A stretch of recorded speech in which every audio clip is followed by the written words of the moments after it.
ৰূপৈহাটৰ সেউজীয়া কৃষিপথাৰৰ বিধ্বস্ত ৰূপ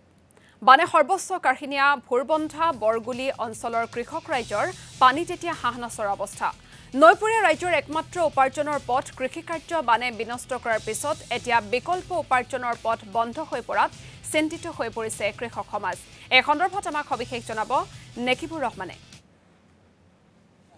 মৰিহালত পৰিণত হল যে সেউজীয়া কৃষিপথাৰ অঞ্চল আৰু সেউজীয়া কৃষিপথাৰ এতিয়া মৰিহালত পৰিণত হৈছে য'ত লমালমে লাগি থাকিব লাগিছিল শস্য সামগ্ৰী কিন্তু ইতিমধ্যে দেখা গৈছে কেৱল ইয়াত আছে তেওঁলোকে বনাই থোৱা চাং আৰু মৰিহালত পৰিণত হৈছে তেওঁলোকে যিসমূহ কৃষি সামগ্ৰী তেওঁলোকে ইয়াত ৰোপণ কৰিছিলে সেইসমূহ ইতিমধ্যে যি আহাৰমহীয়া বানৰ কবলত পৰিছিল আৰু আহাৰমহীয়া বানৰ কবলত পৰি সকলো তছনছ কৰি থৈ গ'ল কৃষকৰ যি একমাত্ৰ সপোন আছিল আৰু সপোনত তেওঁলোকে পুহি ৰাখিছিলে যে এই শস্য সামগ্ৰীৰ জৰিয়তে তেওঁলোকে পৰিয়ালৰ বৰণ পোষণ তেওঁলোকে ইত্যাদি ইয়াৰ জৰিয়তে তেওঁলোকে উপাৰ্জন কৰি আহিছিলে আৰু ইতিমধ্যে দেখা গৈছে যি ব্ৰহ্মপুত্ৰৰ যি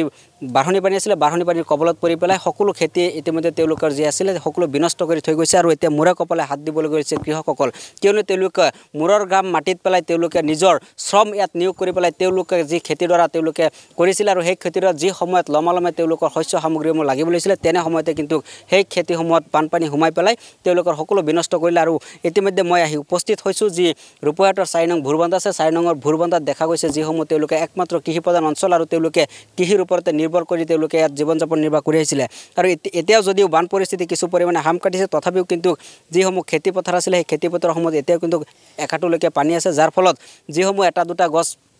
বা শস্য সামগ্ৰী এটা দুটা আছিলে সেইসমূহ এতিয়ালৈ মৰিবলৈ ধৰিছে আৰু কৃষক ইয়াতে মোৰ সৈতে এগৰাকী কৃষক আছে মই তেখেতৰ কাষলৈ যাম তেওঁলোকে যিহেতু আপোনালোকে একমাত্ৰ কৃষিপ্ৰধান অঞ্চল আৰু কৃষিৰ জীৱন নিৰ্বাহ কৰি আহিছিলে কিন্তু আজি যি শেহতীয়াকৈ বান পৰিস্থিতি হ'ল তাতে সকলো ধৰণৰ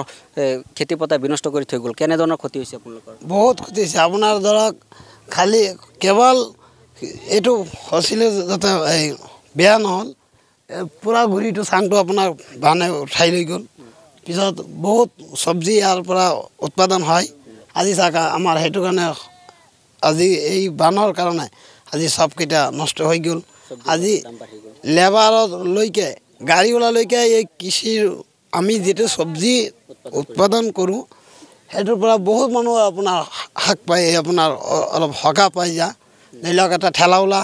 এই চব্জিটো আপোনাৰ ঠেলাওলা লৈ কৰি আহিছে